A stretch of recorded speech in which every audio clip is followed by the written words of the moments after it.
اقرأ كتاب الله ترق جنانه وتنل عظيم الأجر والغفران.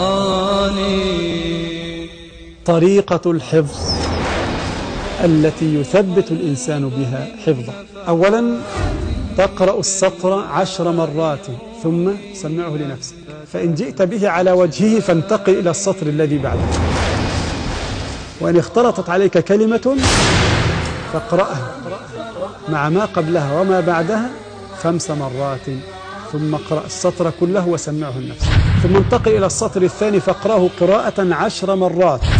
لا تقرأ مرتين ثم تسمع نفسك، لا، هذا خطأ، تشوه على نفسك. حتى لو حفظته من أول مرة لابد أن تقرأه قراءة حتى ترتسم الكلمة في الذهن موضعها من السطر ومن المكان.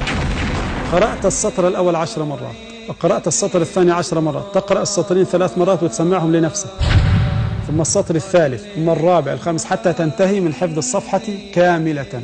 هذا حفظ نسميه حفظ قصير المدى، قد يضيع منك بعد أسابيع.